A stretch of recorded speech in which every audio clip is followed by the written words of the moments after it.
Hi guys, Ate Kate here and welcome to day 12 of our daily devotion.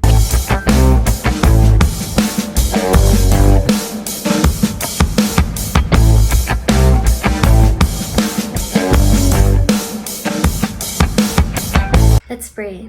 Thank you, Jesus, for this day that you have given us. Salamat at kasama ko si brother and sister today para makinig ng inyong salita. I pray na kayo po, Panginoon, na mag-speak sa kanila. Nawa yung seed na itatanim ngayon ay lumago ng lumago sa kanilang mga buhay. In Jesus Christ's name we pray.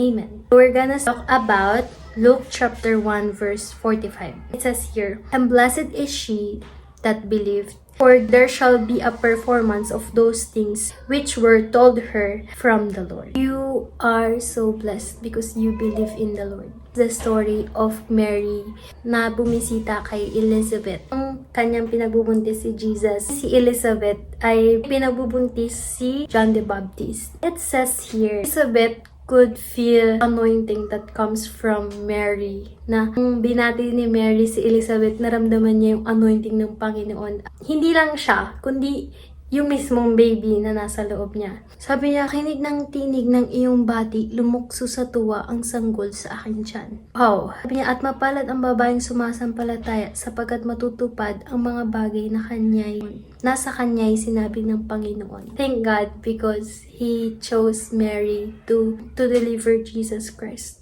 And even no one could believe it that a virgin could birth a baby by the Holy Spirit. Everything that God has promised to her happened. And it's been a big honor to be used by God in that way, right? Mary is so blessed because he believed in the Lord. He believed in what God says to her. And tama nga si Elizabeth na tayong mga babae, tayong mga lalaki na pinangakuan ng Panginoon, kailangan nating maniwala doon sa sinabi ng Panginoon sa buhay natin. Whatever He has put in your mind, put in your vision, put in your spirit, you have to do it as an obedience to the Lord, and you have to believe it. I remember God told me when I was a kid, I was crying altar call dahil isip ko kasi noon, "Lord, bakit ang hirap namin?" Ganun. Kasi nag-youth camp kami, tapos mangga lang yung kinain namin dun sa camp. And I was like, wow, this is so hard, God. Even I was just 11 years old that time. I was just like this and praying to God. It's so hard. Ang hirap naman maging mahirap. Parang ganun. Siguro yung prayer ko that time.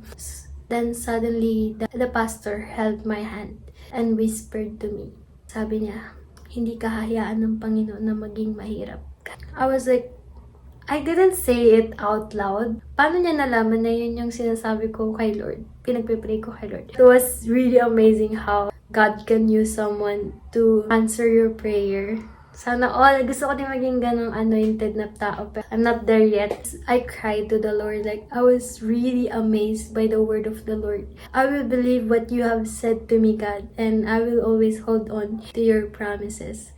And kung ano man yung purpose na binigay sa atin ng Panginoon, gagawin natin yun. And I believe I am walking into that promise now. Thank you, Lord, sa mga blessings. Thank you, Lord, talaga. And thank you, Lord, because I know mayroon man akong plano sa mga future years ng buhay ko, but for sure, mas maganda yung plano ng ating Panginoon. At kailangan natin maniwala doon. Thank you for joining me today. God bless and see you tomorrow. Ate Kate out.